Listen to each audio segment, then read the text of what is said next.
যাদের জীবনের উপরে আমার আল্লাহ রাজি নেই এবং যাদের কথা শুনতেও আমার আল্লাহ রাজি ছিল না। আপনার জন্য যদি নবী পর্যন্ত কিয়ামতের দিন আল্লাহর দরবারে দাঁড়িয়ে বলে যে একে মাফ করে দেন, কোরআনও যদি বলে, সিয়ামও যদি বলে, হবে না যতক্ষণ পর্যন্ত আপনার প্র্যাকটিক্যাল লাইফের উপরে আল্লাহ রাজি না হবেন। কিছু বুঝতেন? আমি আমার 33 বছর বয়সের দিকে তাকিয়ে ভাবা লাগবে আমি যা করেছি আমার উপরে আল্লাহ রাজি আছে কিনা জিজ্ঞাসা করা লাগবে না। কি করা লাগবে না? আমি তো নিজে একটা হালকা হিসাব করলেই বুঝিয়েছি আমি যাবো কোথায়। আমার নিজেরটা যেমন আমি এখন হালকা বুঝেছি, আপনারটা আপনি বোঝেন না। নিজের দিকে তাকিয়ে বলেন তো আপনি কি আসলে মাপ পাওয়ার মতো যোগ্যতায় আছেন? 2 নম্বরটা তো আরো কঠিন, রাদিয়াল্লাহু মাওলা, যিনি আপনার পক্ষে কথা বলবেন তার কথা শুনতেও আল্লাহ রাজি থাকা লাগবে। আমি আপনার পক্ষে আন্দাজে কথা বললেই তো হচ্ছে না। আপনার ভেতর বাহির সব জানা আছে কার? যিনি বিচার করবেন ওই বিচারকের যদি সব জানা থাকে তখন সাক্ষীর প্রয়োজন হয়। আল্লাহর বিচারে আর পৃথিবীর এই বিচারে পার্থক্য এটাই, ইয়ারাফুল মুজরিমুনা বিসিমাহুম ফায়ুখাযু বিন নাওয়াসি ওয়াল আকদাম। জবান ছেড়ে বলেন ফাবিআইয়ি আলা'i রাব্বিকুমা তুকাযযিবান। পাপিষ্ঠ যারা কিয়ামতের দিন আল্লাহ তাদের মাথার চুল ধরে আর পা ধরে টান দেবে। এই দুইটা জিনিসের নাম দিলেন কেন? আমি আয়াতটা পড়ার পরে তাফসিরে দেখেছি কিয়ামতের দিন মানুষের আকার আকৃতি আল্লাহ আসলটা রাখবে না, অধিকাংশ মানুষের আকারের হয়ে যাবে পার্থক্য। কমপক্ষে 10 প্রকার আকৃতির কথা এই আয়াতের তাফসিরে আছে। 10 রকমের সূরাত আর সিরাত দিয়ে কিয়ামতে আপনি উঠবেন। যতই সুন্দর চেহারা হোক এটা আর থাকবে না। আপনার জীবন দেখে দেখে আল্লাহ ওই চেহারা তৈরি করে দেবে। পৃথিবীতেও আপনাকে পাল্টিয়ে দিতে পারতো, যেহেতু সম্মান আপনার অনেক বেশি। ওয়ালাকাদ কাররামনা বানি আদম, এ পৃথিবীতে সবচেয়ে বেশি সম্মান আমি আল্লাহ দিয়েছি বনি আদম সন্তানকে। এই জন্য আমাদের আকৃতি পাল্টায় না, তো কিয়ামতের দিন পাল্টিয়ে যাবে। কারো আকৃতি হবে শূকরের মতো, কারো হবে কুকুরের মতো, কারো হবে সর্পের মতো, কারো শিয়ালের মতো।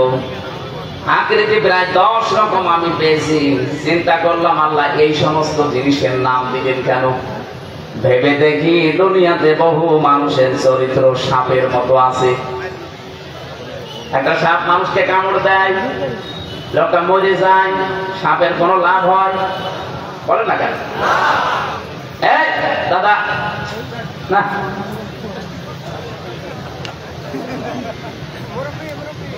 পৃথিবীতে বহু মানুষ এমন আমরা দেখি শুধু মানুষের ক্ষতি করে বেড়ায়, নিজের সেরকম লাভ হয় না।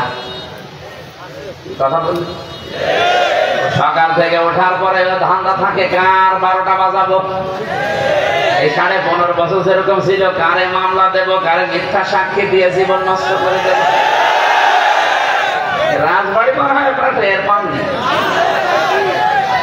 হাজারো মানুষ এখানে পরীক্ষিত, তারা এই যে বসে আছে ডানে বামে। সকাল থেকে উঠে যাদের এই চিন্তা ছিল কারে বিপদে ফেলবো, কার 12টা বাজাবো। আপনি হাজি হতে পারেন, নামাজি হতে পারেন, আপনার আকৃতি কিয়ামতে থাকবে না। আমার তো এই আয়াতের ব্যাখ্যা পড়ার পরে মনে হয় বাংলাদেশে বহু ফেরেশতা কিয়ামতের দিন উঠবে যারা আকার আকৃতি সাপের মতো হবে।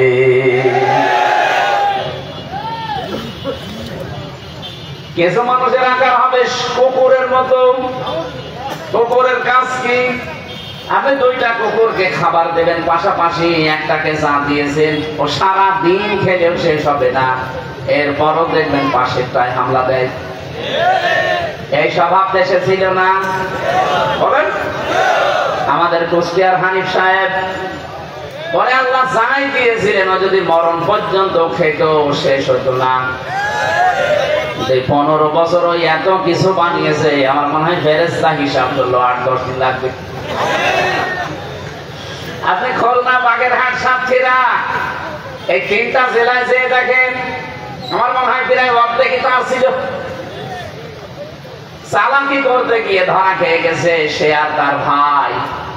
নিজেদের নামে জমি জায়গাগুলো, এই ফ্ল্যাট গুলো কিনেছে, বিভিন্ন আত্মীয় স্বজনের নামে, তাদের নামে রেজিস্ট্রি করেছে। আল্লাহর ইশারা ওরা যে পালিয়েছে, এখন বলছে আমরা আর দেব না।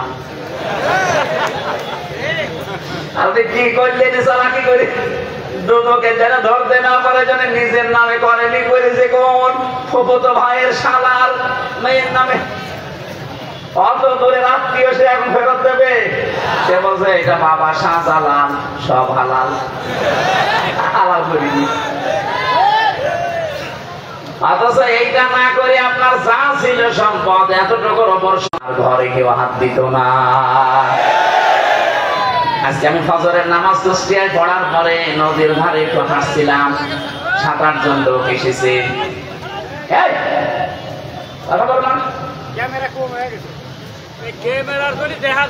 কিছু দেখা লাগবে না, কথা শুনেন।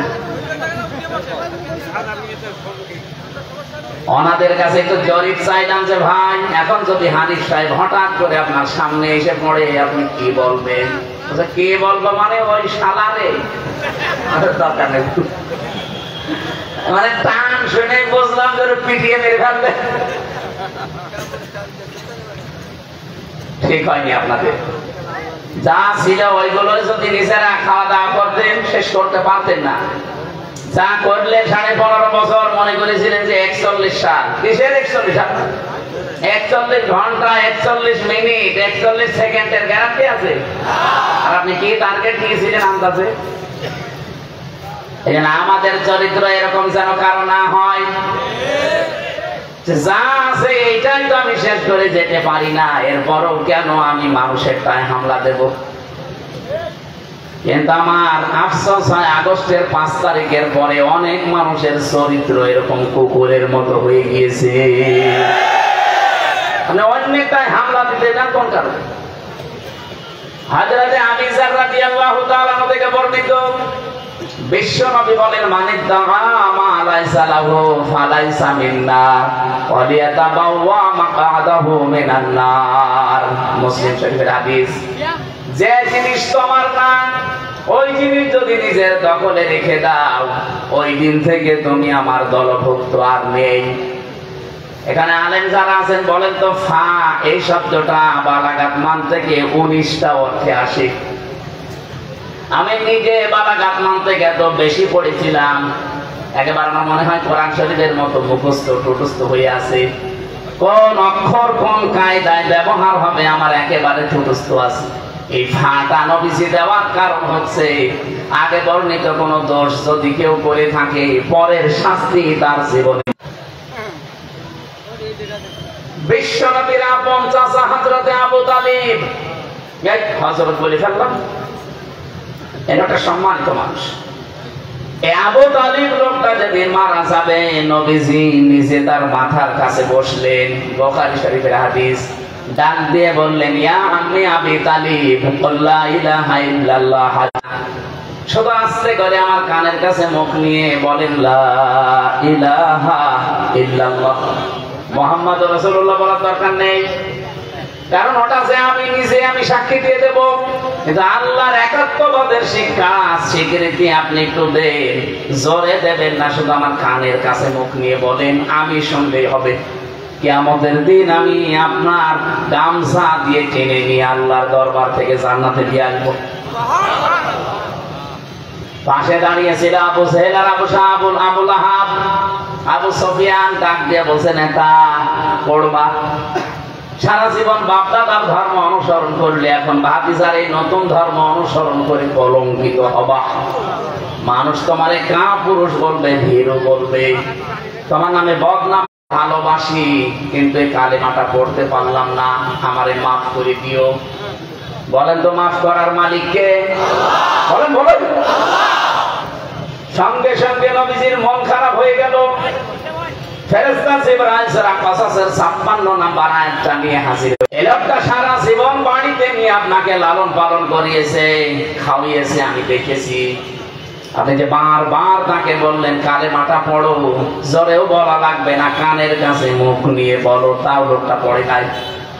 এই জন্য আমি আল্লাহ তাকে মাফও করি নাই।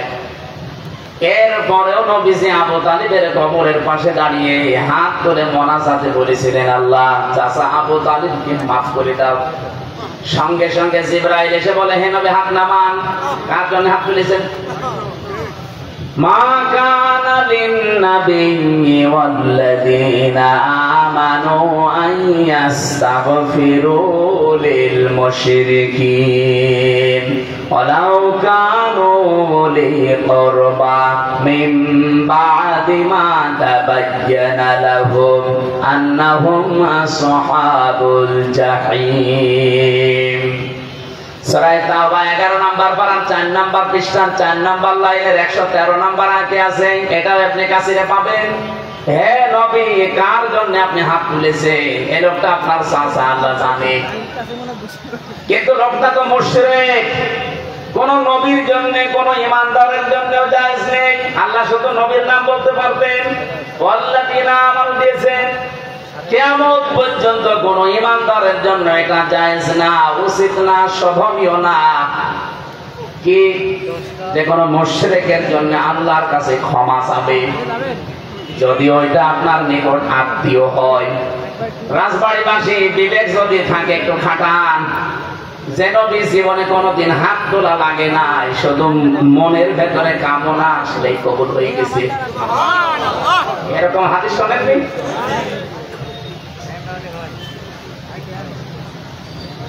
আসরের নামাজের সময় তিনি নামাজ আদায় করছিলেন বাইতুল মুকাদ্দাসের দিকে। 16 মাস একাধারে নামাজ পড়ছিলেন। হঠাৎ 2 রাকাতের পরে মনের ভেতরে একটা কামনা বাসনা আছে, আমি কাবার দিকে নামাজ পড়তে পারলে ভালো হতো। তাও 2 রাকাত হয়ে যাওয়ার পরে মনের ভেতরে একটু উকি দিয়েছে। সঙ্গে সঙ্গে ফেরেশতা জিবরাইল আয়াত নিয়ে আসলেন, কদ নারা তাকাল্লুবা ওয়াজহিকা ফিস সামা ফালানুওয়াল্লিয়ান্নাকা কিবলাতান তারদাহা ইলা আখির আয়াত। আল্লাহ পাক বলেন, হে নবী, আপনার মনের ভেতরে কি কিছু কি মারে, আপনি যে আকাশের দিকে মাথা তুলেছেন আমি বুঝেছি। আমি জানি আপনি কি চান, যেটা আপনি রাজি আছেন, যেটা আপনি সন্তুষ্ট আছেন, যা আপনার মন চায় ওই দিকে আপনি নামাজের ভেতরে ঘুরে পড়েন। এদিকে পশ্চিম মনে হয়, কোন দিকে? এদিকে।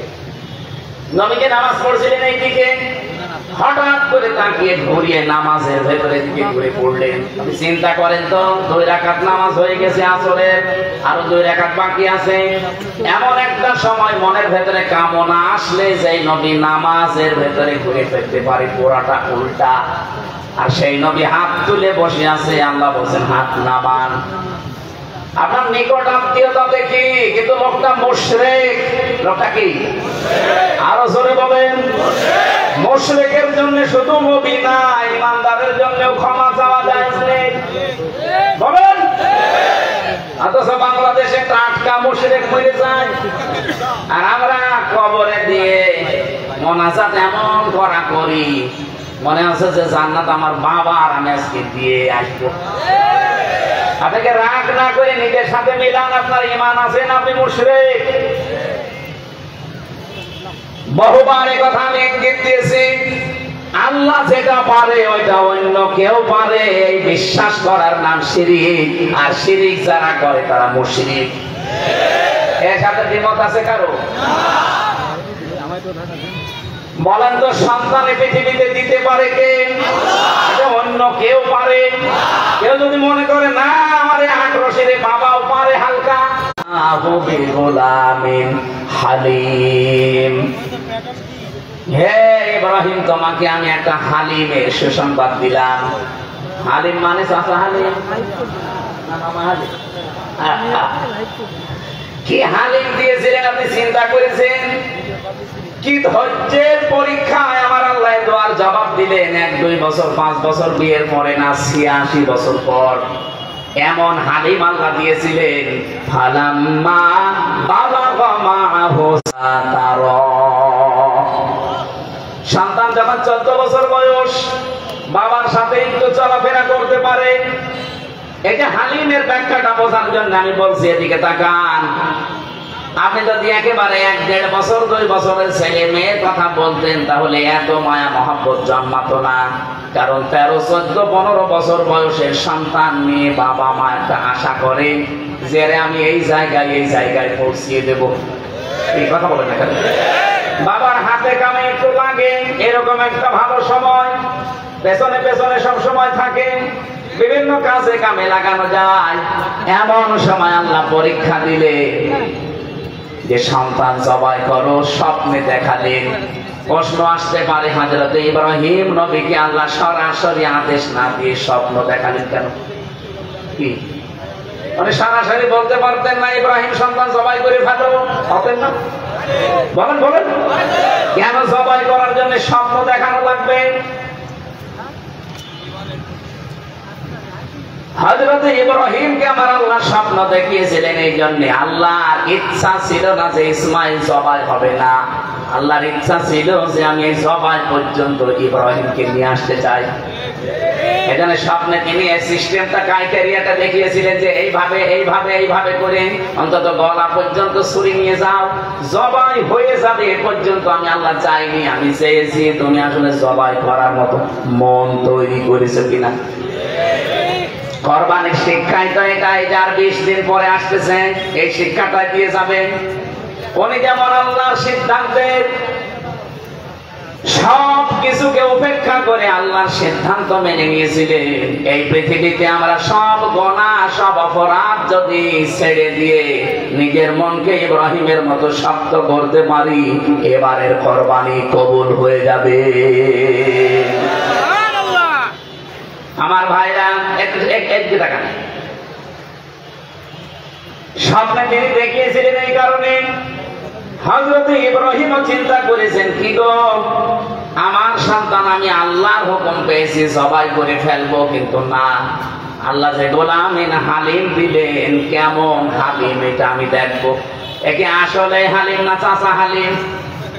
চাচা হালিম বিক্রি হয় না বা এখান থেকে মামা হালিম? মামা চাচা হালিম না, এ গোলামিন হালিম। তিনি পরীক্ষা করার জন্য বললেন, ইয়া আবাতি ফাআল মা তুমার সাতাজিদুনি ইনশাআল্লাহু মিনাস সাবিরিন। আমি স্বপ্নে দেখলাম তোমাকে জবাই দেব, এখন তোমার রায় বলো। হযরত ইসমাঈল এমন হালিম ছিলেন, তিনি ডাক দিয়ে বলেছেন, হে আমার সম্মানিত পিতা, যা আদিষ্ট হয়েছেন আপনি পালন করেন, আপনি আমাকে ধৈর্যশীলদের মধ্যে পাবেন। শুধু ধৈর্যশীল পাবেন, তাহলে সাবের বলতেন, তিনি সাবিরিন বলেছেন বহু বছর। তাফসীরে ফি জিলালিল কোরআন সাইয়্যিদ কুতুব লিখেছেন, তিনি সাবিরিন বললেন কেন? এই কারণে তিনি সাবিরিন বলেছিলেন, কারণ সাবের বললে নিজের ভেতরে একটা আমিত্ব, অহংকার আসতে পারে যে আমি শুধুমাত্র ধৈর্যশীল, এরকম পরীক্ষা দুনিয়ার কেউ দিতে পারে না। তিনি সাবিরিন বহু বছর লাগিয়ে বাবাকে জানিয়ে দিলেন, বাবা আমি নিজেকে অহংকার মুক্ত করে বলছি, আমার মতো বহু ইসমাইল দুনিয়ায় আছে, তারাও ধৈর্যের পরীক্ষা দিয়েছে, আমি তাদের ভেতরে একজন, আমার কোনো অহংকার নেই। এতটুকু মানুষ মাত্র 14 বছর বয়স, নিজেকে অহংকার মুক্ত করার জন্য কি সাবধানে কথা বলছেন। আর আমরা অহংকার আছে না নেই? যে যখন চেয়ারে থাকে সে তখন গিয়ারে থাকে। এটা আমি চেয়ারে আছি, আমি কিন্তু গিয়ারে আছি। হাই সাহেব চেয়ারে আছে, উনিও এখন গিয়ারে আছে। শওকত সাহেব এখন চেয়ারে আছে, উনিও গিয়ারে আছে। মনে করছে চেয়ার থেকে আর নামা লাগবে না, অথচ আমরা যখনই চেয়ারে বসেছি, চেয়ার আমাদেরকে জানিয়েছে, হামজা বেশিক্ষণ না, 1-1.5 ঘন্টা। কি কথা বলছেন? এরপরে কিছুক্ষণ পরে তাহাজ্জুদের নামাজ শুরু হবে, এরপরে ফজরের নামাজ আরো গুরুত্বপূর্ণ। সুতরাং সারা রাত না, চেয়ারের মেয়াদ মাত্র 1.5 ঘন্টা।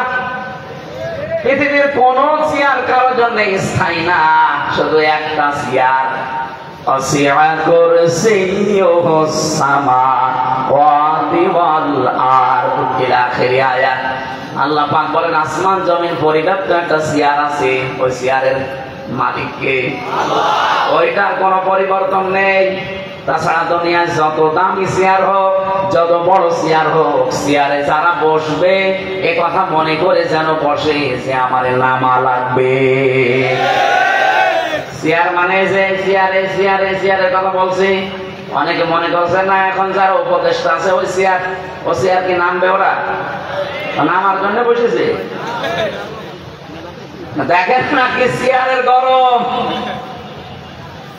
যে যখন চেয়ার পেয়েছে সেই তখন পাল্টিয়ে গেছে। চেয়ারের গরমে কি বলতে যে কি বলে নিজেও টের পাচ্ছে না।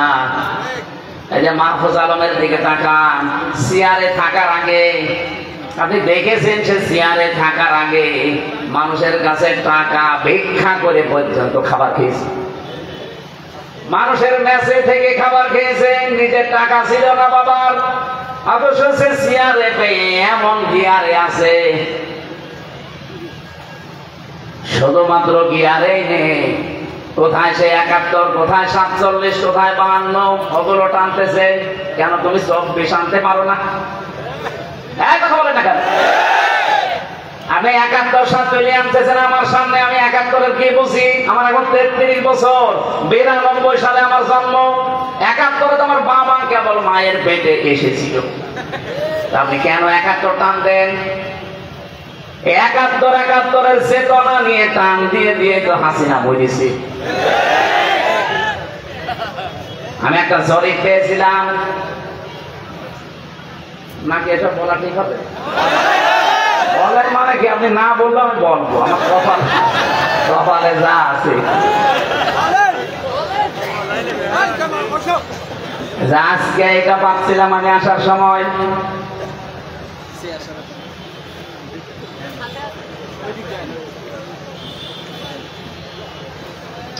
মনে আছে অপশনের সাথে হবে।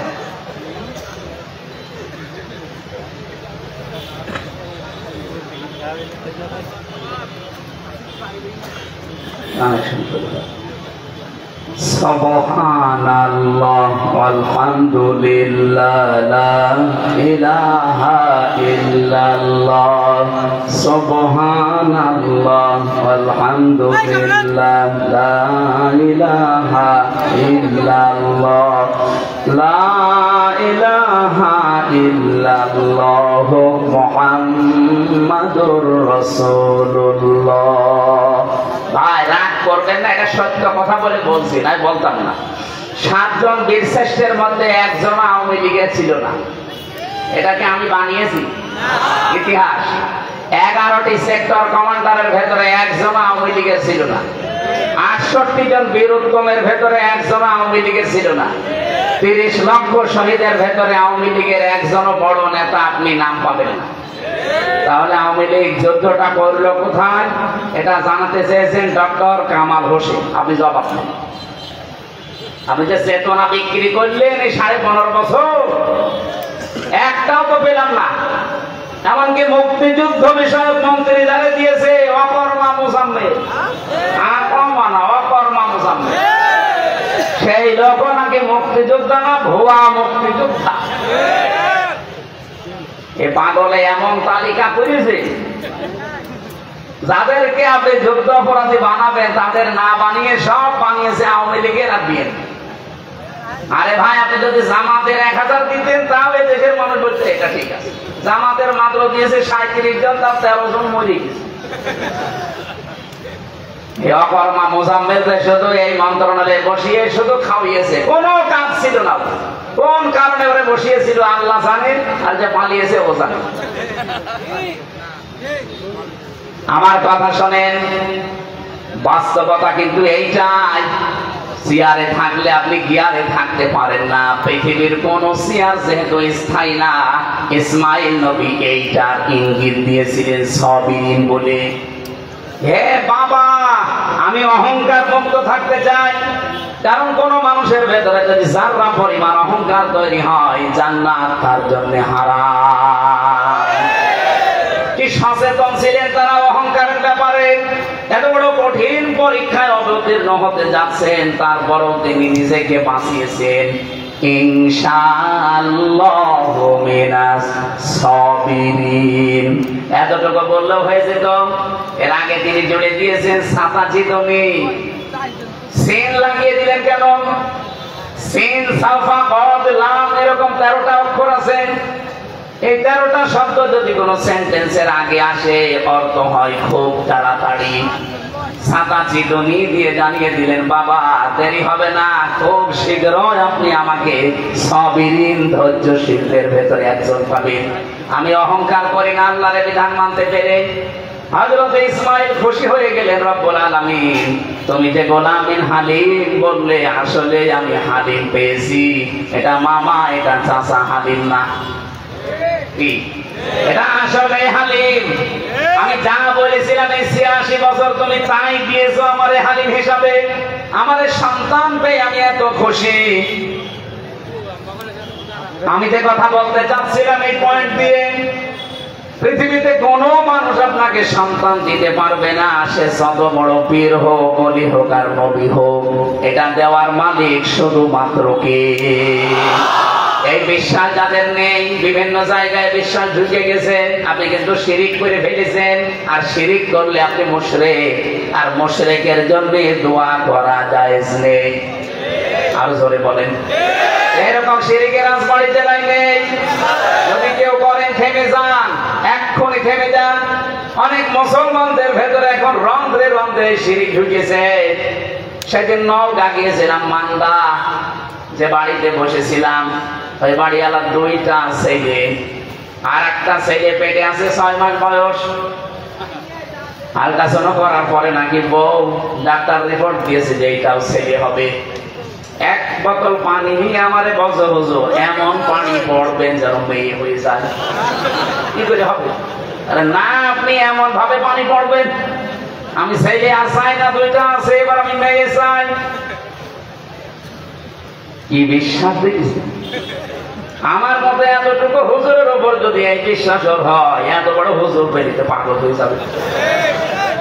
আরে রাজবাড়ি গোয়ালন্দ এলাকায় তো পাগল আরো বেশি। যেখানে সেখানে সে তাদের, আপনি গোয়ালন্দ মোড় থেকে দলের দিয়ে ঘাট পর্যন্ত যান, কত পাগলের মেলা দেখতে পাবে। হরেক রকম পাগল দিয়ে মেলাইছে মেলা। কি সবুজ সবুজ পাগড়ি মাথায় দিয়ে পাগলের মতো আন্দাজে। আরে পাশের জেলায় তো আল্লাহর ওলি কয়েকটা ঘুমিয়ে আছে। কি ঘুমিয়ে নে? আটরশি, চন্দ্রপুরী, আরো করপুরী আছে। বাস্তব কথা শোনেন, আল্লাহ যেটা পারে পৃথিবীর কেউ ওইটা পারতেন। আরো জোরে বলেন, যে জমিন বানিয়েছে কে? এই জমিনে আইনও চলার কথা কার? সুতরাং আল্লাহর বানানো জমিনে অন্য কারো আইন, বিধান, সিদ্ধান্ত কেউ যদি কায়েম করতে চায়, সে আল্লাহর সাথে শিরিক করেছে। আর শিরিক করলে সে মুশরিক।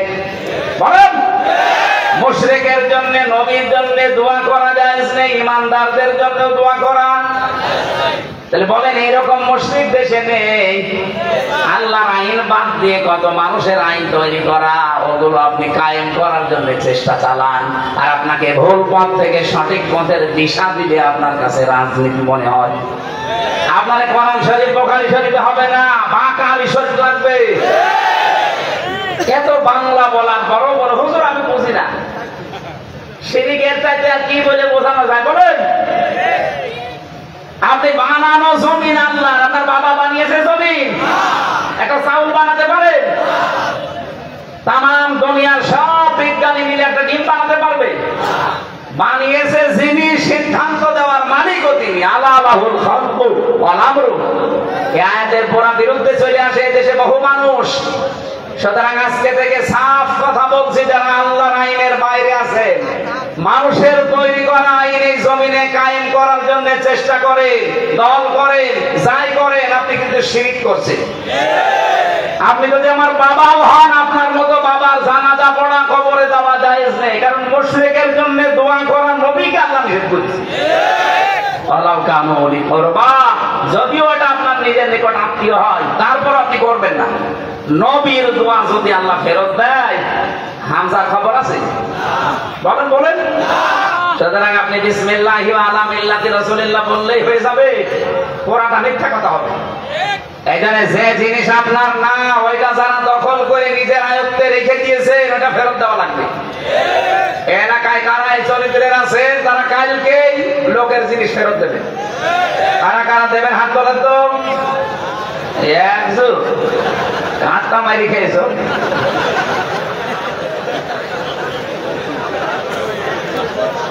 দুই নম্বরে বললেন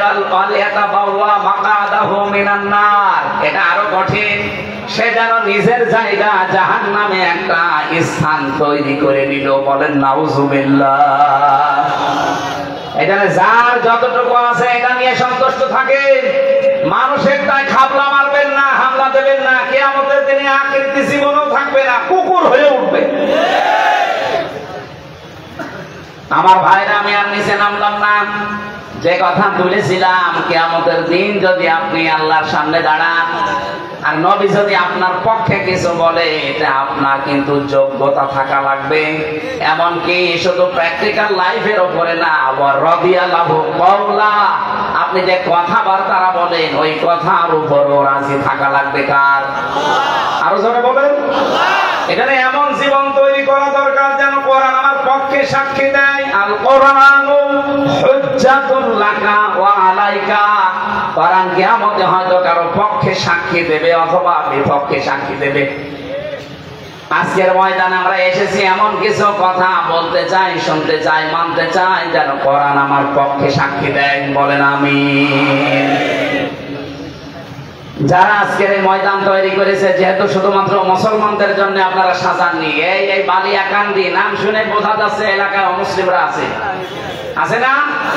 সুতরাং অন্য ধর্মের যারা আছেন ওয়েলকাম জানাচ্ছি, আসেন, কোরআনের কাছে আসেন। এটা শুধু আমাদের না, হাদা বায়ানুল লিন্নাস, মানুষ পদবাচ্যে যারা বিবেচিত সবার জন্য আল্লাহ কোরআন দিয়েছে। সেদিন যশোরে কলেজের এক অধ্যাপককে বলেছিলাম যে স্যার, আপনি তো বিসিএস ক্যাডার, সুনীল দত্ত, আপনি তো হিন্দু মানুষ, আপনাকে আমি মুসলমান হতে জোর করি না, কিন্তু আপনাকে আমি আহ্বান জানাই আমার ধর্মীয় গ্রন্থ কোরআন শরীফ একটু বুঝে বুঝে পড়বেন। আপনি বাংলায় পড়েন, ইংরেজিতে পড়েন, যে ভাষা আপনার ভালো লাগে পড়েন, কিন্তু একটু বুঝে পড়বেন। দেখে 3 মাস পরে আল্লাহর বান্দা মুসলমান হয়ে গেছে।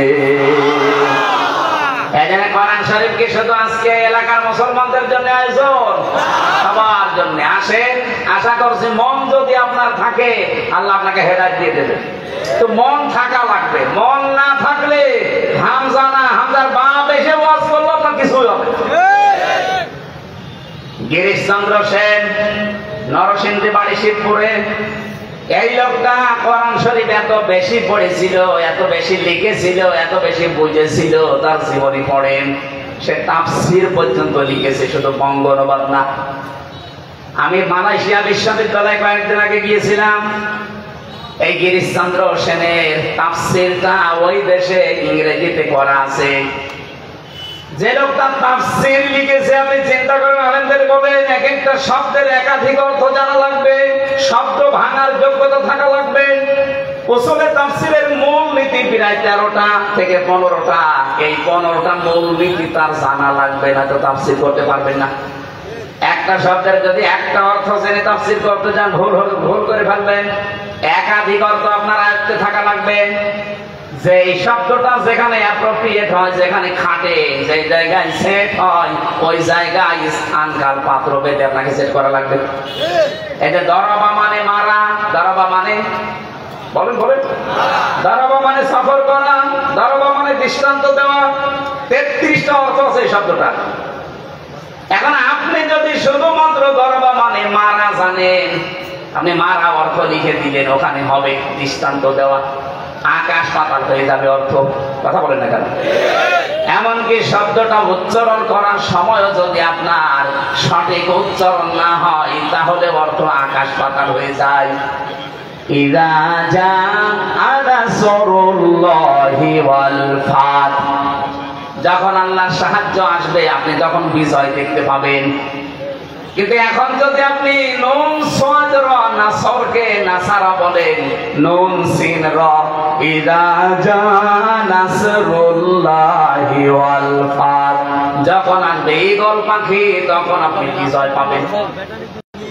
কোথায় নুন সাদ র নাসর মানে সাহায্য, আর নুন সিন র নাসর মানে ঈগল পাখি। আকাশ পাতাল পাল্টিয়ে যায়, শুধু অক্ষর পাল্টিয়ে গেলে যদি এত পরিবর্তন হয়, তাহলে কোন শব্দের অর্থ যদি আপনি পাল্টিয়ে ফেলেন কি হতে পারে আপনার বলেন? অথচ এই হিন্দু বেটা পড়া কোরআন শরীফের কত কত বার করতে পারে আপনি বলেন? এখানে আব্দুল হাই সাহেব সহ যত আলেম আছে, আমি অন্তত গ্যারান্টি দিতে পারি একজন আলেম ও হাত তুলে বলতে পারবে না যে পড়া কোরআন শরীফের প্রতিটি শব্দের অর্থ আমার জানা আছে, পারবে না। আমি পড়েছিলাম পুরাটা, কিন্তু আমার মনে নেই, আমার আবার স্টাডি করা লাগবে, দেখা লাগবে। আপনি বলেন সেই ছোটবেলা থেকে এর সাথে আমি লেগে আছি, তারপরও এখন পুরাটা আমি 33 বছর পর্যন্ত আয়ত্ত করতে পারি নাই। অথচ হিন্দু মানুষ কি পড়া পড়েছিল, কি বোঝা বুঝেছিল, কি লিখা লিখেছিল, কোরআন শরীফ তার আয়ত্তে আছে, তাফসীর যেহেতু লিখেছে, কিন্তু লোকটার মন ছিল না, এজন্য হেদায়েত পায়নি। মারা যাওয়ার পরে জানাজাও দেয়নি, কবরও দেয়নি, পুড়িয়ে ফেলেছে। কথা বলেন না কেন? আজকের এই ময়দানে যদি আপনার মন না থাকে, আপনি যে ধর্মের লোকই হন, মানুষ তো আপনি, মন যদি আপনার না থাকে, একদিনের ওয়াজে তাফসিরে না, কিয়ামত পর্যন্ত এই গ্রামে যদি তাফসির হয়ে যায় আপনার কিছুই হবে না, ওই গিরিশচন্দ্র সেনের মতো। এজন্য মন আগে তৈরি করেন। হ্যাঁ, কোরআনের সেই ক্ষমতা আছে আপনাকে হেদায়েত দিতে পারে, পারে না? বলেন বলেন। আল্লাহ কোরআন যে আপনাকে হেদায়েত দিতে পারে সে ক্ষমতা আছে, কোথায় পাবেন আপনি? যালিকাল কিতাবু লা রাইবা ফীহ। এই যে কিতাবের আগে আলিফ লাম দিয়ে নির্দিষ্ট করে দেওয়া, এখানে বোঝাতে চেয়েছে এই আলিফ লাম দিয়ে পৃথিবীতে একটাই মাত্র কিতাব যার ভেতরে ভুল নেই, সন্দেহ নেই এবং হেদায়েত দেওয়ার একচ্ছত্র মালিকানা কোরআনকে আল্লাহ দিয়েছে। কোরআন পানে আপনাকে হেদায়েত দিতে, কিন্তু দেবে না। এই যে সূর্যটার কাজ হচ্ছে আলো দেওয়া, সূর্যের আলো দুনিয়া সবাই পায় না? পায় না। অন্ধ আলো পাবে। এখন দোষ কি সূর্যের না ওর চোখের? আরো জোরে বলেন। পৃথিবীতে একটা খাবার আছে যে খাবারকে তরল, তারপরও সেটাকে ড্রিঙ্ক বলা হয় না। Milk is an ideal drink, বলে না আইডিয়াল ফুড। আইডিয়াল ফুড আপনি ড্রিঙ্ক বললে অর্থ মেলাতে পারবেন না যদি ওইটা তরল। যতক্ষণ পর্যন্ত দুধ ঘি না হবে, মাখন না হবে, যতক্ষণ ওটা জমাট না বাঁধবে, দই না হবে, ততক্ষণ তো ওরে তরল থাকলে তো ড্রিঙ্ক বলা যায়। তো বিজ্ঞান 12,500 খাবারের উপরে গবেষণা চালিয়েছে, এই একমাত্র দুধকে তারা জানিয়েছে এটা হচ্ছে আদর্শ খাবার, আদর্শ পানি না। ওনারা ব্যাখ্যা দিয়েছেন কেন জানেন? তাম পৃথিবীতে যত খাবার আছে, আপনার যদি ক্ষুধা লাগে খাবার খাবেন, ক্ষুধা মিটে যাবে, কিন্তু পিপাসা মিটবে না।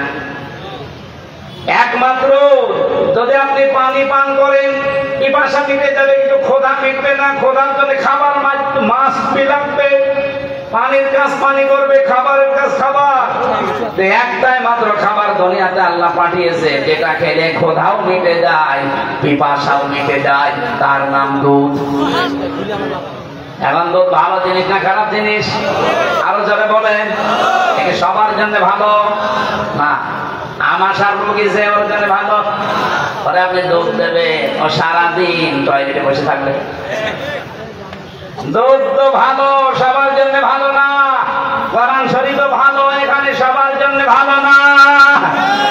আপনার মন যদি না থাকে আপনার জন্য ভালো হবে না। কোরআন সবাইকে হেদায়েত দিতে পারে, সে ক্ষমতা কোরআনের আছে। সূর্য যেমন সবাইকে আলো দিতে পারে, সে ক্ষমতা সূর্যের আছে। কিন্তু যার চোখ খারাপ, এ দোষ সূর্যের না, এ দোষ তার চোখের। কথা বলেন ঠিক কিনা? পেট ভালো না যার, তার যেমন দুধে কাজ হয় না, আজকের মাহফিল যেহেতু মানুষের জন্য, সব মানুষের কাজ হবে না, কাজ হবে শুধুমাত্র মনওয়ালা মানুষের। আজকে এখনই মন তৈরি করে যে আজকে যা বলবে এখন থেকে এটা আমার জন্য।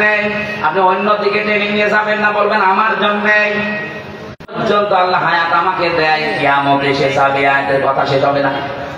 এত কথা আয়াতের ভেতর থেকে আমি নিজে নিজে বের করেছি, কোরআন থেকে, তাফসীর থেকে, একেবারে অথেন্টিক ভাবে আপনাকে আমি জানাচ্ছি। মন দিয়ে কান খাড়া করে শুনবেন, আগে জবান ছেড়ে দিয়ে কোরআনের আয়াতটা একটু পড়েন। আউযু বিল্লাহি মিনাশ শাইতানির রাজীম, বিসমিল্লাহির রহমানির রহিম। ওয়ালতাকুম মিনকুম উম্মাতুন ইয়াদউনা ইলাল খায়র ওয়া ইয়া'মুরুনা বিল মা'রুফি ওয়া ইয়ানহাউনা আনিল মুনকার ওয়া উলাইকা হুমুল মুফলিহুন। খুব ভালো করে শুনবেন। এখন 10 মিনিট শোনেন, এই 10 মিনিটই কাজ হবে। কোন সূরা জানো? আলে ইমরান। বলেন বলেন, এখানে নড়াচড়া করবেন। 104 নম্বর আয়াত, 200টা আয়াত আছে, 20টার রূপও আছে, মাত্র একটা আয়াত আমরা পড়লাম। আল্লাহ তাআলা গ্যারান্টি দিচ্ছেন, নরমালে বলতে পারতেন, গ্যারান্টি দিয়েছেন ওয়াল তাকুম মিনকুম উম্মাতুন, অবশ্যই তোমাদের মধ্যে একটা দল থাকতেই হবে। এই যারা আজ বলেন যে আমি নামাজ পড়ে রোজা রাখি, হজ করে এসেছি, আমার বউ পর্দায় থাকে, ওসব দলদারির ভেতরে আমি নেই, ও ঝামেলায় আমি যাবো কেন? আমি কি নামাজ পড়ি না? আল্লাহ বলেন অবশ্যই তোমাদের ভেতরে একটা দল থাকতেই হবে। এখানে আল্লাহ উম্মতের আগে আলিফ লাম দেয়নি, উম্মাতুন মানে একটা দল, আর আলিফ লাম দিলে দল কি হইতো? যেহেতু উম্মাতুন দিয়েছেন, একটা দল থাকতেই হবে বাংলাদেশে। আমরা যারা নবীর উম্মত দাবি করি তাদের ভেতরে কি করবে তারা? ইয়াদউনা ইলাল খায়র, তারা ভালো কাজে মানুষকে ডাকবে, কল্যাণের দিকে। এখন ভালো কাজ, কল্যাণের কাজ কোনটা? তাম দুনিয়ায় যত ভালো কাজ আছে এটা বলবে আমির হামজা না আল্লাহ? বলেন না কেন? আরো জোরে বলেন। আল্লাহ যদি বলে যে এটা ভালো কাজ, আমি যদি কোরআন থেকে বের করতে পারি, আপনি মানবেন তো? কারা কারা মানবেন হাত তোলেন তো? হ্যাঁ, আন্দাজ হাত তুলবেন না, এখানে ঝামেলা আছে। দেখেন তো হাত তোলেন কে, দেখেন দেখেন। ওই যে এক লোক হাত না তুলে বসে আছে, আমি জানিও মানবেন। তোলেন, হ্যাঁ তোলেন। এই সবুজ জামা তোলেন।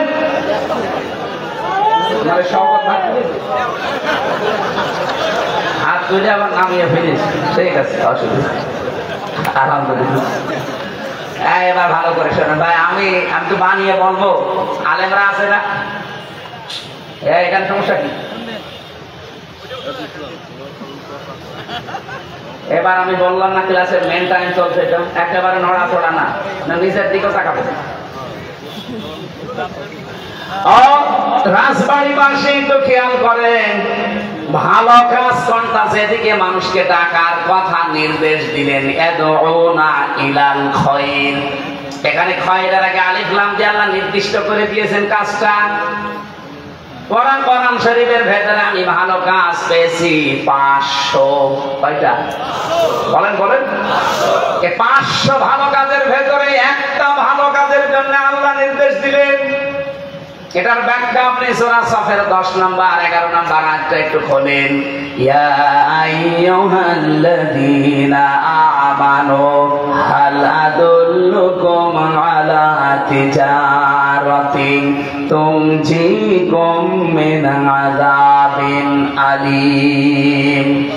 ওহে যারা ঈমানের দাবি করো, আমি কি এমন একটা ব্যবসার দিকে তোমাদের ইঙ্গিত দেব, দালালাত করব, বলে দেব, সন্ধান দেব, যে ব্যবসাটা করলে জাহান্নামের আগুনে যাওয়া লাগবে না, কঠিন যন্ত্রণাদায়ক আযাব থেকে তোমরা বেঁচে থাকতে পারবে। কি সেই ব্যবসা? মূলধন হিসাবে কয়েকটা জিনিস আমি ঘোষণা দিলাম। ব্যবসা করতে যেমন মূলধন লাগে, নাই তো ব্যবসা করা যায় না। আল্লাহ পাক বলেন যে জাহান্নামের আগুন থেকে বাঁচতে হলে ব্যবসা করা লাগে। এই ব্যবসার মূলধন তিনটা। তো মুমিনুনা বিল্লাহি ওয়া রাসূলিহি ওয়া তুজাহিদুনা ফি সাবিলিল্লাহ বিআমওয়ালিকুম ওয়া আনফুসিকুম যালিকুম খায়রুল লাকুম ইন কুনতুম তা'লামুন। আল্লাহর প্রতি যারা বিশ্বাস করেছে, রাসূলের উপরও বিশ্বাস করো। আর এই দুইটা দাবিকে সামনে রেখে জান আর মাল দিয়ে আল্লাহর এই জমিনে তার বিধান বাস্তবায়নের জন্য সর্বাত্মক প্রচেষ্টা চালাও। এইটাই ভালো কাজ। আল্লাহ এবার দিয়েছেন যালিকুম খায়রুল লাকুম। এবার আর খায়রের আগে আলিফ লাম নেই। ভালো কাজে একটা, এই যে উম্মাতুন মানে যেমন একটা দল, এই খায়রুন মানে একটা ভালো কাজ। এইটাই ভালো কাজ। তাহলে ভালো কাজ কোনটা আপনি বুঝেছেন। জান আর মাল যতদিন আপনার সাথে আছে, এটা সর্বাত্মক ভাবে জমিনে আল্লাহর দ্বীন কায়েমের জন্য আপনি একেবারে প্রচেষ্টা চালিয়ে যাবেন। কোন দিন পর্যন্ত? ওয়াবুদ রাব্বাকা হাত্তা ইয়াতিয়াকাল ইয়াকিন। যতদিন পর্যন্ত আপনার কাছে ইয়াকিন না আসে, মানে মরণ না আসে। তাহলে জীবনের শেষ দিন পর্যন্ত এই টার্গেটটা আপনি চালাবেন যে আল্লাহর এই জমিনে আমি আল্লাহর সিদ্ধান্ত বিধান কায়েম করবই। এইটা ভালো কাজ। আমি বানালাম এটা? বলেন বলেন। এই ভালো কাজের কথা ব্যাখ্যা করতে গেলে আপনার কাছে আমি খারাপ হয়ে যাই। আমার মনে হয় নবীজি যদি এখন এই ভালো কাজের ব্যাখ্যা দিত, এ রাজবাড়িতে বহু শয়তান এমন আছে নবীকেও গালি দিত। কথা বলেন না কেন? আমি কি বানিয়ে ব্যাখ্যা বলবো আপনার সামনে? ১৫০০ বছর আগে এইভাবেই ব্যাখ্যা করা ছিল নবীর পক্ষ থেকে। যুগে যুগে সাহাবায়ে কেরাম যারা তাফসীর কারক তারা এইভাবেই লিখেছেন যে যালিকুম খায়রুল লাকুম। এইটাই ভালো কাজ। আমি আপনি না বুঝলে কি হবে? সাহাবীরা এই আয়াতের ব্যাখ্যা বুঝেছিল। কি? হযরত মুআয আর মুআবিসের দিকে তাকান। তারা মাত্র 11 বছর আর 13 বছরের ছেলে। তারা এটা যে ভালো কাজ, আল্লাহর জমিনে জিহাদ করা, দ্বীন কায়েমের জন্য সর্বাত্মক চেষ্টা করা, এটা যে ভালো কাজ, বয়স হয়নি, মাপে যায় না, তারপরও তারা চেষ্টা চালিয়েছে।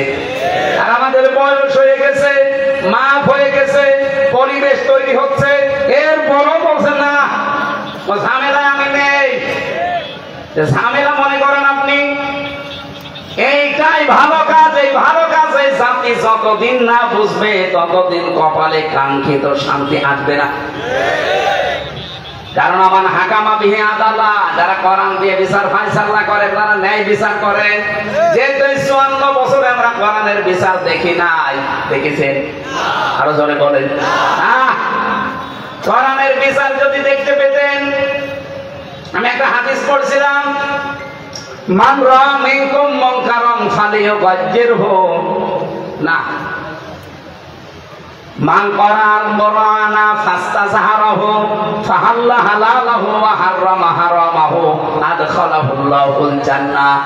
নবীজি বলেন যে ব্যক্তি কোরআন পড়ে আর কোরআনকে ইজহার করার জন্য চেষ্টা করে। ইজহার মানে অনেকেই বলে যে ইজহার মানে স্পষ্ট করা। কে বলেছে আপনাকে? আধুনিক ব্যাখ্যা ইজহার মানে বিজয় করা।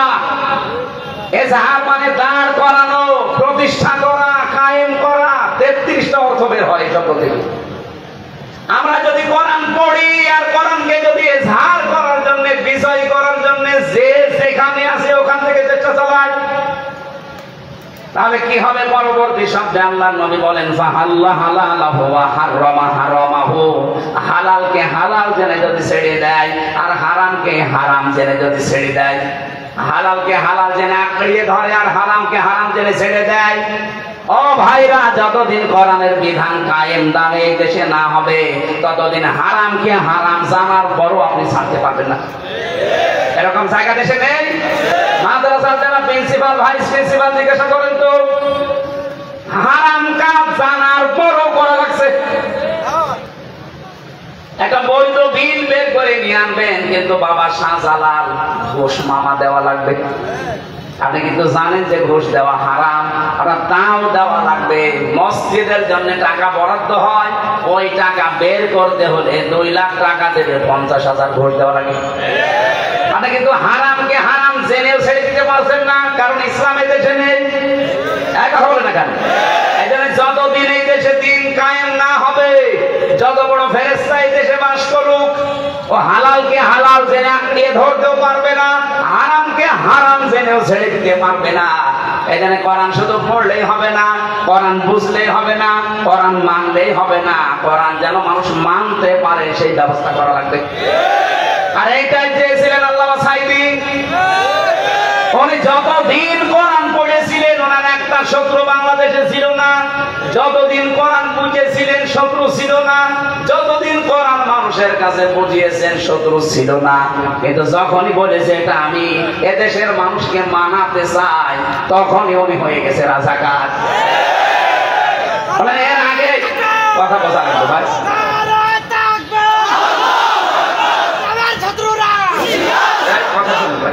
আমি একটু শেষ করি। বলেন তো এই দেশে আল্লামা শফি হেফাজতের আমির ছিলেন, যতদিন কোরআন পড়িয়েছিলেন তার একটা শত্রু দেশে ছিল? বলুন বলুন। যতদিন কোরআন বুঝেছিলেন শত্রু ছিল? যতদিন কোরআন ব্যক্তিগত আর পারিবারিক জীবনে মেনেছিলেন একটা শত্রু ছিল? যখনই বলেছিলেন না এ কোরআনের বিরুদ্ধে কোন সিদ্ধান্ত আমি নিতে দেব না, নবীকে গালি দেওয়া কোরআনের বিরুদ্ধে, আসতে বলেন। উনি যে 13টা দফা দিয়েছিলেন তার ভেতরে এটা ছিল যে নবীকে গালি দিলে তার ফাঁসি দেওয়া লাগবে। কথা বলেন না কেন? সাথে রাসূল যারা আল্লাহর নবীকে যারা গালি দেয় এদের তাওবাও কবুল হয় না, সুতরাং তো জাহান্নামে যাবে। ওরে দুনিয়া থেকে আগে কতল করেন। এই আইন নিয়ে যখন তিনি সাপ্লাই গিয়েছে তখন নামই পাল্টিয়ে দিয়েছে। নাম পাল্টিয়ে কি দিয়েছে? তেতুল হুজুর। অনেকে তেতুল হুজুর ছিলেন। এদেশে বহু মানুষ আমরা আজ থেকে আমাদের নাম পাল্টিয়ে দেয় শুধুমাত্র একটা কারণে, হামজা যতদিন কোরআন শুদ্ধ করে পড়বে কেউ আমাকে কিচ্ছু বলবে না, যতদিন আমি নিজে বসবো আমার সমস্যা নেই। আরে ভাই, কোরআনে কারিমে 3টা শব্দ আমি পেয়েছি কোরআন পড়ার ব্যাপারে, তালাওয়া। এই তালাওয়া শব্দের ব্যাখ্যা করতে গিয়ে আমি 4টা জিনিস পেয়েছি। আপনি একটু মিলান। 1 নম্বরে আপনাকে শুদ্ধ করে পড়া লাগবে, তাহলে তেলাওয়াত হবে। 2 নম্বরে ওটা বুঝতে হবে, তাহলে তেলাওয়াত হবে। 3 নম্বরে ওটা যতটুকু বুঝলেন আপনার ব্যক্তিগত আপনার পারিবারিক জীবনে যতদূর আয়ত্তে আছে মানা লাগবে, তাহলে তেলাওয়াত হবে। আর 4 নাম্বারটা শোনায় সোহাগা হবে, পরিপূর্ণ হবে তখন যখন আপনি মানুষকে মানানোর ব্যবস্থা করে দেবেন। আমরা তো এইটা চাচ্ছি যে আমি নিজে মানবো না, আমার দেশের মানুষের জন্য কোরআন মেনে একটা মিনি জান্নাতে থাকতে পারে। এই কথা বলেন না কেন? আমরা এটা চাই না। এর বাইরে যদি কেউ কিছু চান তার পক্ষে আমার কথা নেই। আমরা চাই আমি কোরআন শুদ্ধ করে পড়বো, বুঝবো, মানবো এবং মানুষ যেন মানে ওই পরিবেশ তৈরি করে দেবো। কোরআনের পরিবেশ যদি তৈরি হয়, হালালকে হালাল জানা মানা সহজ হবে, হারামকে হারাম জানা ছেড়ে দেওয়া সহজ হবে। হাদিসের শেষ কথা ছিল কি? আদখালাহুল্লাহুল জান্নাহ, আল্লাহ যেন তাকে জান্নাতে দিয়েছে না দেবে? না না, দেবে না। আদখালা মাঝে ছিল, এটা পাস্ট অতীতের শব্দ। নবীজি বলতে চেয়েছেন সত্যি যদি কোরআন বিষয় হয়ে যায় আর হালালকে হালাল জেনে যদি আঁকড়িয়ে ধরতে পারো, হারামকে হারাম জেনে যদি ছেড়ে দিতে পারো, আমি নবী গ্যারান্টি দিলাম সমাজটা দেশটা এমন হবে যেন মনে হয় জান্নাতে আছো। আমরা সেটা চাই না। এইটা চাইতে গেলে আপনার কাছে রাজনীতি মনে হয়, আপনার কাছে ধর্ম ব্যবসা মনে হয়। আমার যদি ধর্ম ব্যবসা হয় আপনারটা কি? আপনি তো বাটপার। বলেন, আল্লাহ বলছেন অবশ্যই একটা দল থাকতেই হবে যারা এই কল্যাণের দিকে ডাকবে। এটা আসল কল্যাণ। এই কল্যাণটা আমরা আজও এই দেশে পাইনি, পেয়েছি। এই কল্যাণটাকে ফেরেশতারা করে দিয়ে যাবে, আমাদের কিছু করা লাগবে না। এ কল্যাণ যদি আসে, এই দলের আরো কয়েকটা কাজ আমার আল্লাহ দিয়েছে। ইয়ামুরুনা বিল মারুফি ওয়া ইয়ানহাউনা আনিল মুনকার। রব্বুল আলামিন বলেন তারা ভালো কাজে আদেশ দেবে। শব্দের দিকে খেয়াল করে, বাংলাদেশে ভালো কাজের আদেশ আছে না অনুরোধ আছে? অনুরোধ। এদেশে ভালো কাজের আদেশ নেই, অনুরোধ আছে। কারণ আদেশ দিতে হলে চেয়ারে থাকা লাগে। আপনি কোন চেয়ারে আছে বলেন? আপনি যে আদেশ দেবেন আপনার পেছনে কোনো ব্যাকআপ আছে? কিছুদিন আগে আমি যে জেলখানায় গেলাম 3 বছর আগে 20 সালে, ওই সময় আমার গ্রামে একজন সেনা করেছিল। নারী পুরুষ দুইজনে বিবাহিত, ধরা পড়ে গেছে, সাক্ষী প্রমাণও আছে। আমার কাছে গ্রামের লোকজন বছর বছর ফতোয়া দেন, কি করব? ফতোয়া দিলাম যে কোরআনে বর্ণিত বিবাহিত হয়ে গেলে তাদের পাথর মেরে মেরে ফেলা লাগবে, সঙ্গে স্যার বলে জারি। আর যদি অবিবাহিত হয় তাহলে 80টা বেত মারা লাগবে। মালিকের সামনে গোলাম কি করে থাকে আপনি দেখেন না? এই দেশে আজ যারা বলেছে আমরা নবীওয়ালা কাজ করছে, আপনি মাইন্ডে নেবেন না। আপনি নবীওয়ালা কাজ করছেন না। নবীওয়ালা কাজ করেছিলেন নবী হওয়ার পরে। উনি নবী হয়েছিলেন কয় বছর বয়সে? বলেন বলেন। উনি এর আগে যে 1 থেকে 40 এই 40 বছরে কি ভালো কাজ করেননি? বলেন না কেন? হেলফুল ফসল গঠন করার মাধ্যমে 17 থেকে 40 এই 23 বছরও তিনি ভালো ভালো কাজই করেছিলেন। কিন্তু অনুরোধের সাথে, ও চাচা, ও বাবা, ও দেশের যুবকেরা আসেন, এই লোকের ঘর নেই, ঘরটা বানিয়ে দেয়। এই ছেলে মেয়ে বিয়ে হয় না, একটু বিয়ে দিয়ে দেয়। এর বাড়িতে খাবার নেই, খাবারটা দেয়। অনুরোধ করতেন। এই নবী যখন 40 বয়সে নবী হয়ে গেলেন, তখন হাতে নিয়ে আসলেন এই কোরআন। তিনি এখন আর বলেননি, ও বাবা সলিমতি চলো নামাজ পড়তে যাই। কি বলেছিলেন? আদেশ দিয়েছিলেন যে নামাজ পড়তে যদি মদিনাতে উনি রাষ্ট্র ক্ষমতা পাওয়ার পরে বললেন যারা নামাজ আজান শোনার পরে আসবে না, আমার তো মনে হয় তাদের বাড়ি ঘর আমি জ্বালিয়ে দেই। আর 2 নাম্বার, ওরা যদি নামাজ পড়তে না আসে ওদেরকে বেত্রাঘাত করো। ওই মক্কার মানুষগুলো চিন্তা করছিল কি সেই মুহাম্মদ যে এতদিন আমাদেরকে বলতো বাবা, চাচা, খাবো, আসো, এই করি, আর এখন যে আদেশ দিচ্ছে, কারণ এখন মুহাম্মদ আদেশের জায়গায় আছে। বলেন বলেন। এই দেশে তো দল একটা থাকতেই হবে, সেই দল সৎ কাজের আদেশ করবে। এখন সৎ কাজ কি? এই যে এখানে শব্দটা কি ছিল বলেন তো? এটা মারুফ। মারুফের আগে আলিফ লাম আছে, এর আগে বা আছে। যারা আরবি গ্রামার বোঝার শব্দ ভাঙতে পারে আপনি জিজ্ঞাসা করেন। এই শব্দটার সাথে আমরা সেই জন্ম থেকে পরিচিত। এই শব্দটা উরফুন থেকে এসেছে। আরাফা ইয়ারিফু উরফুন, এর বাংলা অর্থ হচ্ছে পরিচিত হওয়া। ভালো কাজের দিকে তারা আহ্বান করবে, নির্দেশ দেবে, অর্ডার দেবে। এই ভালো কাজ আপনি জানবেন কি করে? এটা জেনেছি আমরা সেই জন্মগত ভাবে। আমাদের আদি পিতা যিনি আসল পিতা কে? বলেন বলেন। হযরত আদমকে আল্লাহ একটা ক্লাস নিয়েছিলেন কি? ওয়াল্লামা আদামাল আসমা কুল্লাহা সুম্মা আরাদাহুম আলাল মালাইকা। আল্লাহ পাক বলেন আমি আদমকে যত আসমা আছে সব শিখিয়েছি। আসমা মানে আমরা অধিকাংশ মানুষ এখানে আমার মনে হয় যারা আছে চিন্তাশীল যারা না, তারা বলবে এসএম এর বহু বচন আসমা। আসমা মানে নাম। আপনাকে একবারও চিন্তা আসে না যে এসএম মানে নাম, এর বহু বচন আসমা, নাম সমূহ। এই কথা বলে যদি আপনি মনে করেন যে নাম মানে আলু, পটল, বাঁশ, এগুলো নাম না? আলু, পটল, ঝিঙ্গা, পেঁপে, বাঁশ, এগুলো নাম না? একবার বলেন না কেন? ক্লাসটা নিয়েছিলেন কে? সরাসরি আল্লাহ নিজে শিক্ষক। ছাত্রকে যেমন তেমন ছাত্র। নবী সাধারণ মানুষ ছাত্র না, শিক্ষক আল্লাহ নিজে। ছাত্র নবী আদম। ভালো করে শোনে, ক্লাসরুম তো রাজবাড়ি না। ক্লাসরুম কোথায়? জান্নাতে। হ্যাঁ, জান্নাতে। কত বড় গুরুত্বপূর্ণ একটা ক্লাস, যে দুনিয়ার কোন জেলায় ক্লাস হচ্ছে না, ক্লাস হচ্ছে পুরা জান্নাতে। এত বড় ক্লাসরুম, এত দামি ক্লাসরুম দুনিয়ায় কোন ভার্সিটিতে পাবেন? আপনি দেখবেন যে বিশ্ববিদ্যালয় যত উন্নত, তার ক্লাসরুম গবেষণাগার তত উন্নত। আমি বাইরের দেশগুলোতে যখনই গেছি, আমি আগে বিশ্ববিদ্যালয়ে যাই। সে বিশ্ববিদ্যালয়ে গিয়েছে যে মালয়েশিয়া, সিঙ্গাপুর, থাইল্যান্ড, এমনকি সৌদি আরবে, বাহরাইনে। আমি আগে যে ভার্সিটি দেখি যে এদের মান কি, 1000 বিশ্ববিদ্যালয়ের তালিকার ভেতরে বাংলাদেশের একটা বিশ্ববিদ্যালয় নেই। আপনি বলেন 1000-এর ভেতরে বাংলাদেশের একটা ভার্সিটিও নেই। কি তাদের লেখাপড়ার ওজন আর তাদের গবেষণার স্তর কোন জায়গায়? তারা গবেষণা করে অ্যাটম বোম বানায়, আর আমরা গবেষণা করে ঝগড়া বাঁধাই। এই যে পানি খাওয়া লাগবে একটা গ্লাসে, কোনদিন চিন্তা ভাবনা করে একটা গ্লাস বানাতে পেরেছে? আপনি কি বানান? আপনি জিকির বানান তো জিকির কোরআন হাদিসে নেই। জিকির আপনি বানিয়েছেন।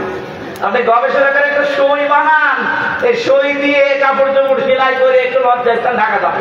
কথা বলে না কেন? কি বানিয়েছেন আপনি বলেন? বাইরের দেশগুলোতে গেলে আমার এই প্রশ্ন করে আপনি কি বানিয়েছেন আপনার দেশে, বলেন সেটা। আমি বলি যে আমার দেশে আমরা বানিয়েছি শুধু হাঁটুটু, একজনের 5 ফিটে ধরা, উপরে উঠতে চায় 5 ফিটে ধরা। আর বানিয়েছি চোরের খনি। মালয়েশিয়া আন্তর্জাতিক বিশ্ববিদ্যালয়ে ঘুরছিলাম ভেতর, হঠাৎ দেখে একটা মোবাইল পড়ে আছে, ওখানে 120টা দেশে ছেলেমেয়েরা আছে। থাইল্যান্ডের একটা ছেলে ইংরেজিতে আমারে বলছে, ওস্তাদ বলে ডাকে, যে ওস্তাদ এই যে মোবাইলটা পড়ে আছে, এখানে যদি বাংলাদেশের আর ভারতের কোন ছেলে মেয়ে না চায় তো কিয়ামত পর্যন্ত এই মোবাইল এখানে পড়ে থাকবে, কিন্তু ভারতের আর বাংলাদেশে যদি কেউ এর পাশ দিয়ে যায় তাই হয়ে যাবে। আপনি কি বানাচ্ছে? আপনি চোর বানাচ্ছে। 2004 সালের পর থেকে মালয়েশিয়া দাঁড়িয়ে গেছে, সিঙ্গাপুর দাঁড়িয়ে গেছে, আর 54 বছরে আমরা দাঁড়াতে পারি না। কারণ এত চোর থাকলে আপনি দাঁড়াবেন কি করে? বঙ্গবন্ধু বলেছিল আমার কম্বল চুরি হয়ে গেছে। না ভাই, হচ্ছে না। ওদের দেশে শুধু পাহাড়, সাগর আর বালি, মরুভূমি, পাথর, তাছাড়া কিচ্ছু নেই মালয়েশিয়া, অথচ তারা দাঁড়িয়ে গেছে। কি পরিষ্কার পরিচ্ছন্ন সিঙ্গাপুর! এ রাজবাড়ী জেলায় মাথা ও মাথা কয় কিলো হবে? 60 কিলো হবে না? 60-70 কিলো হবে এই মাথা ও মাথা। একটা জেলা, বাংলাদেশে এরকম জেলা আছে 64টা, তার রাজবাড়ী মনে হয় ছোট জেলার ভেতরে একটা। আর সিঙ্গাপুর এই মাথা ও মাথা মাত্র 42 কিলোমিটার। তো বাংলাদেশের একটা জেলার পরিমাণও জায়গা নেই, অথচ বিশ্বে 257টা দেশের ভেতরে সিঙ্গাপুর এখন 10 নম্বরে আছে। কোথা থেকে কোথায় চলে গেছে, অথচ 24 বছর আগে, মাত্র 2004 সালে, 21 বছর আগে, 21 বছর আগে ওই মানুষগুলো মাছ ধরে খেত। সোলা বলে না, সোলা, ওই যে কি মাছ ধরে খায় কি বলে, জেলে ছিল, কারণ চারিদিকে সাগর আর এটা একটা দ্বীপের মতো। এই জেলেরা কোথায় পৌঁছিয়েছে, টাকার মান কত? আর আমার এই চোরের কারণে আমরা এই জন্য মারুফ শব্দের ব্যাখ্যা বলছি ভাই। আদম নবী নিজে ক্লাস করছেন ছাত্র হয়ে, শিক্ষক এই সিরাজ ভাই না, শিক্ষক আব্দুল হাই না, শিক্ষক আমির হামজা না, শিক্ষক কে? আর জায়গাটাও রাজবাড়ী বালিয়াকান্দি না, জায়গা কোথায়? আপনার কি একবারও মনে এসেছে যে এত বড় একটা গুরুত্বপূর্ণ ক্লাসে, যেখানে আল্লাহ শিক্ষক, নবী একজন ছাত্র, জায়গা ক্লাসরুম জান্নাত? মালয়েশিয়া বিশ্ববিদ্যালয়ে, আমেরিকার বিশ্ববিদ্যালয়ে যদি এরকম উন্নত জায়গায় ক্লাস নেওয়া হয়, আল্লাহ জান্নাতে কি ক্লাস নিতে পারেন? আমাদেরকে সারা জীবন বলেছে যে আল্লাহ নাম শিখিয়ে দিয়েছে, আর আমরা বলি হ্যাঁ নাম মানে বেগুন, পটল, আলু, ঝাল, পেঁয়াজ, বাঁশ, এই জন্য বাঁশ দেয়। এসব জিনিস শেখানোর দরকার হয় না। ওখানে শিখিয়েছিলেন সমস্ত ন্যায় এবং অন্যায়ের যত মানদণ্ড আছে, সব মানদণ্ড এক ক্লাসে আল্লাহ শিখিয়েছিলেন। এই জন্য আদম নবীর সন্তান হিসাবে আমরা লেখাপড়া যদি কেউ নাও করি, তাও কোনটা ন্যায় কোনটা অন্যায় এটা আমরা অটোমেটিক জানি, কারণ ক্লাস করেছি আমরা আদম নবীর সাথে জান্নাত। আদম নবীর সাথে জান্নাতে মানে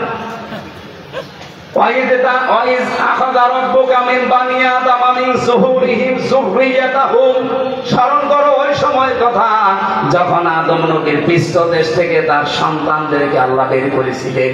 সেই সন্তানদের ভেতরে আমরা নেই, আরো জোরে বলেন।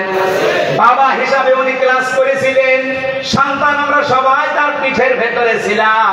এই যে জহুরিহিম, তার পিঠের ভেতরে আমরা ছিলাম। এই জন্য ক্লাসে যত ভালো ভালো কাজ, যত মন্দ কাজ সবাই এক ক্লাসে আল্লাহ আমাদেরকে শিখিয়ে দিয়েছেন। এই জন্য দেখবেন দুনিয়ায় আসার পরে কেউ যদি লেখাপড়া নাও করে, জ্ঞান অর্জন নাও করে, তাও কিন্তু জানে যে এটা ভালো এটা মন্দ, এটা তাকে জানিয়েছে কে? ও কোন দিন জেনেছে? ওই ক্লাসে। কোন দিন বলেন বলেন? ওই জান্নাতের ওই ক্লাসে আপনারা জেনে এসেছি। আল্লাহ সেই কথাটাই বলছেন, ইয়ামুরুনা বিল মারুফ, তারা ভালো কাজে আদেশ দেবে। আর ভালো কাজে কতগুলো ভালো কাজের ভেতরে এক নাম্বার ভালো কাজটা আমি কিন্তু বলেছি, না বলি নাই? সুতরাং এই ভালো ভালো কাজ আপনাকে একটা একটা করে কোরআন থেকে বের করে আদেশ দেওয়া লাগবে। কোরআনে কারিমে আল্লাহ সূরা হজ ভালো কাজের তালিকা দিচ্ছেন। আল্লাযীনা ইম্মাক্কান্নাহুম ফিল আরদি আকামুস সালাতা ওয়া আতাবুজ যাকাত। আমি যদি ইমানদারকে রাষ্ট্রীয় ক্ষমতা দেই, তারা প্রথমে নামাজের বিল আনবেন, 2 নম্বরে যাকাত ভিত্তিক অর্থনীতি কায়েম করবে। এই ভালো কাজগুলো সমাজে জারি নেই, আর আমরা আন্দাজে বগল বাজাচ্ছিলাম যে বিশাল ভালো কাজে আছে। কি কাজে আছেন আপনি? 54 বছর হয়ে গেল এদেশে নামাজ কায়েম হয়নি, যাকাত ভিত্তিক অর্থনীতি আমরা দেখতে পাইনি। অথচ সুদ ভিত্তিক অর্থনীতি দেখেছি এবং চলছেও। এই কথা বলেন না কেন?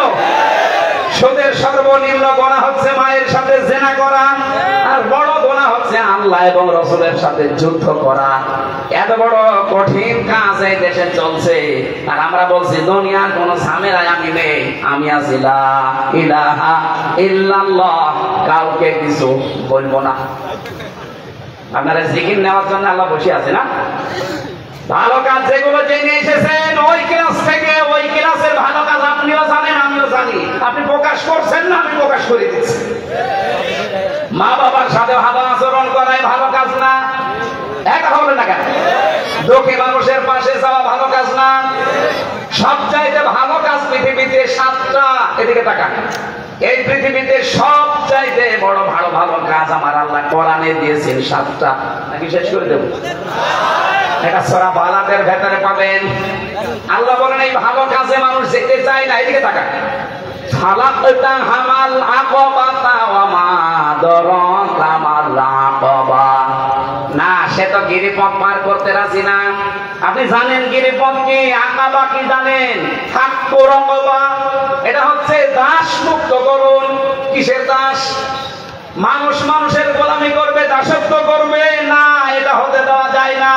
মানুষের গোলামি থেকে, দাসত্ব থেকে যারা মুক্ত করতে চায়, এইটাই ভালো কাজ। বাংলাদেশে কে এই কাজ করে আপনি দেখেন না? আমরা চাই এই দেশে আল্লাহর জমিনে আল্লাহর আইন চলবে, আল্লাহর বানানো মানুষ আল্লাহর সিদ্ধান্তে চলবে। মানুষের তৈরি করা দাসত্ব আইন করবে কোন কারণে? মানুষের গোলামি করবে কোন কারণে? আজ এই দেশে যারা মানুষের তৈরি করা আইন থেকে আল্লাহর গোলামের দিকে ডাকতে চায়, তারা ভালো কাজে আছে। এটা আমি বানালাম? বলেন।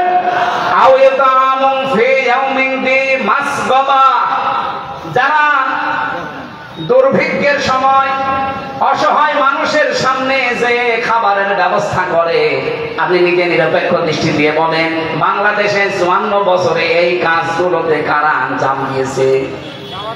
মানুষের যে সমস্ত দুঃখ দুর্দশা, কোন সময় আইলা, সিডর, নার্গিস, কত রকমের বিভিন্ন প্রাকৃতিক দুর্যোগ আসে। এই দুর্যোগের সময় সবার আগে মানবতার সামনে এগিয়ে যায় কারা? আপনি নিজের থেকে বলেন।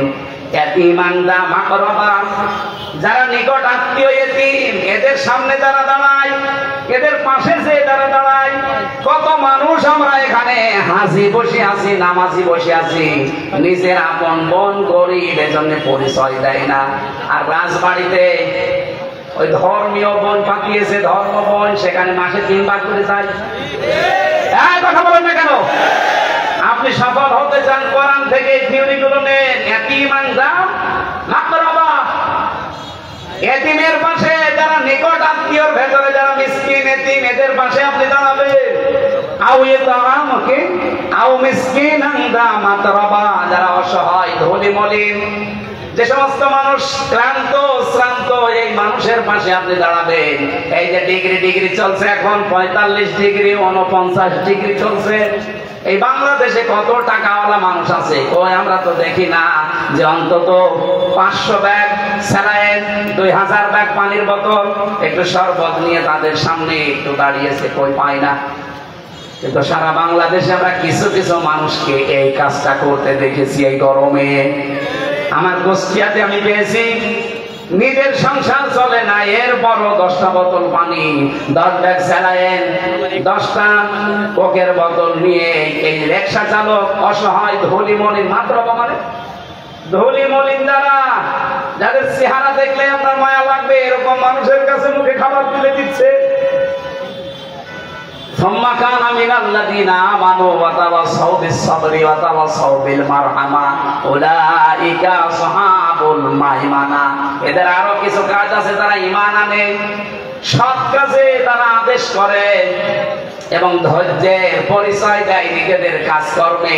শুধু ধৈর্যের পরিচয় দেয় না, নিজেদের ভেতরে রহম দিল হওয়ার মতো ধৈর্য সহ্য তৈরি করে, পরস্পরকে একে অন্যকে তারা উপদেশ দেয়, আদেশ দেয়। উলাইকা আসহাবুল মাইমানা, এরাই হচ্ছে ডানপন্থী, সৌভাগ্যশালী, সফলতা লাভকারী। বলেন সুবহানাল্লাহ। এই গুণগুলো আল্লাহ পাক কোরআন থেকে সাহাবায়ে কেরামকে দিয়েছিলেন, আমরাও সব পথে নেই। আপনি মারুফের সাথে পরিচিত, আবার বলছি, নিজে আছেন কিন্তু মারুফ আপনি করেন না। যারা মারুফে 7টা কাজ করে, ওয়ানহাউনা আনিল মুনকার, আর অন্যায় কাজে যারা বাধা দেয়। অন্যায় কাজে নিষেধ করার কথা না, বাধা দেওয়ার কথা আছে। নিষেধ করার বাধা দেওয়া এক, বলেন বলেন। নাহা শব্দের শাব্দিক অর্থ ব্যারিকেড দেওয়া। এই যে রাজবাড়ির যে নদী স্রোত চলছে, আব্দুল হাই আর আমি যদি যে বলি এই নদী পানি বন্ধ হয়ে যাক, হবে? এটা বন্ধ করার জন্য বেড়া দেওয়া লাগবে, বাঁধ দেওয়া লাগবে। কথা বলেন না কেন? ওকে বাঁধার প্রাচীর তৈরি করা লাগবে। আল্লাহ বলেন অন্যায় গুলো দেখলে দল মত দেখা দেখি যাবে না, অন্যায় দেখলে বাঁধার প্রাচীর তৈরি করা লাগবে। আর এইটাই তো আমরা তৈরি করতে চাই। আর আপনি এটা তৈরি করতে গেলে বলেন না এ কাজ অমুক দলের, অমুক দলের মানে ওই দল তো আসল দল। ওয়ানহাউনা আনিল মুনকার, যারা করে অন্যায় কাজ দেখলে সীসা গলা প্রাচীরের মতো যারা বাধা দেয়। আল্লাহ বলেন ইন্নাল্লাহা ইউহিব্বুল্লাযীনা ইউকাতিলুনা ফি সাবিলিহি সাফফান কাআন্নাহুম বুনিয়ানুম মারসুস। অবশ্যই আমি আল্লাহ ভালোবাসি যারা সীসা গলা প্রাচীরের মতো ঐক্যবদ্ধ হয়ে আল্লাহর দ্বীন সশস্ত্রভাবে কায়েম করার জন্য ঐক্যবদ্ধ থাকে। দেখেন না, পাকিস্তান শুধু বুনিয়ানুম মারসুস নাম দিয়ে অপারেশন চালিয়েছে। এই মালায়নের বাচ্চা যারা আছে, মদ খাওয়া জাতি, তারা ভয়ে সব পালিয়েছে। ওরা শুধু নামটা কোরআন থেকে নিয়েছিল, বুনিয়ানুম মারসুস, সীসা গলা প্রাচীর। আজ বাংলাদেশে আমার মনে হয় 18 কোটি মানুষ এখন সব ভুলে সীসা গলা প্রাচীরের মতো হওয়া লাগবে। এই কথা বলেন না কেন? অন্যায় যেখানে, প্রতিবাদ সেখানে, এমনকি বাধার প্রাচীর তৈরি করা লাগবে। 2-5টা করে দেখেন, কেউ এই দেশে আর অন্যায় করতে সাহস দেখাবে না, কারণ মায়ের আগে ভোট পলায়। উলাইকা হুমুল মুফলিহুন, আল্লাহ বলেন এরাই সফল কাম, এরাই। এগুলো বলার পর আল্লাহ শেষ করে দিতে পারবেন। ওয়ালা তাকুনু কাল্লাযীনা তাফাররাকু, তোমরা তাদের মতো হয়ো না। ওয়াখতালাফু মিন বাদি মা জাআহুমুল বায়িনাত, যারা ইখতিলাফ করে, মতবিরোধ করে, দল বিদলে বিভক্ত হয়ে থাকে শুধু আল্লাহর বিধান আসার পরেও। আউলাইকা লাহুম আযাবুন আযীম, তাদের জন্য যন্ত্রণাদায়ক শাস্তি আল্লাহ রেডি করে রেখেছে। বলেন নাউযুবিল্লাহ। এজন্য আমাদের সময় এখন এসে গেছে ভাই, তো বেশি দিন থাকার জায়গা না। 2 দিন পরে হোক 2 দিন আগে হোক আপনাকে যাওয়াই লাগবে। হাতে পায়ে ধরে বলছি, কিয়ামতের দিন আপনি আমাকে দায়ী করতে পারবেন না। আমি মারুফ এবং মুনকারের ব্যাখ্যা যেগুলো জেনেছি তাফসীর থেকে ওইগুলোই বলেছি উদাহরণ দিয়ে দিয়ে। এখন আপনার বিবেকের উপরে ছেড়ে দিলাম। এই দলটা বাংলাদেশে আছে, মাস্ট বি আছে, যারা কল্যাণের দিকে মানুষকে ডাকে। কল্যাণ মানে আল্লাহর দিন কায়েম করা, এটাই আসল কল্যাণ। এবং যারা ভালো ভালো কাজে মানুষদেরকে আদেশ দেয়, আর যারা অন্যায় কাজ দেখলে প্রতিবাদ করে, নিষেধ করে। আমি আবার বলছি ভাই, ভালো কাজে আদেশ দেওয়ার জন্য চেয়ার লাগবে, ক্ষমতা লাগবে, তাছাড়া জীবনও পারবেন না। পারবেন অনুরোধ করতে, আল্লাহর কোন আদেশ কি অনুরোধ? বলেন বলেন। আশা করছি আপনি বুঝতে পেরেছেন। এখন আর দল বিদলে বিভক্ত না হয়ে সময় যখন একটা আল্লাহ তৈরি করে দিয়েছে, এবার যদি হাতছাড়া করে ফেলেন 100 বছরের সময় আল্লাহ দেবে না। মা বোন যারা এসেছেন, আপনাদেরকে খাদিজাতুল কুবরার জীবনী অনুসরণ করার আহ্বান জানাচ্ছি। যেহেতু রাত অনেক বেশি হয়ে গেছে, আমি আজকে আর বলছি না। এরপরে একটা মাহফিল আছে পাংশায়, আর 3 দিন পরে 20 তারিখে রাত 9টা থেকে 11টা পর্যন্ত ওখানে আমি কোরবানির গুরুত্বপূর্ণ বিষয়গুলো তুলে ধরবো। আমার লিখিত জেলখানায় বই ছিল, এই বইটা নারীদের জন্য, পুরুষদের জন্য, যদি পারেন নিয়ে 26শে সেপ্টেম্বর একটা মাহফিল আছে বালিয়াকান্দি। কথা বলবো ইনশাআল্লাহ আগামীতে। এই আয়াতগুলো মেনে চলার তৌফিক কামনা করে শেষ করলাম। আমিন, আল্লাহুম্মা আমিন। লা ইলাহা ইল্লা আনতা সুবহানাকা ইন্নী কুনতু মিনাজ জালিমিন।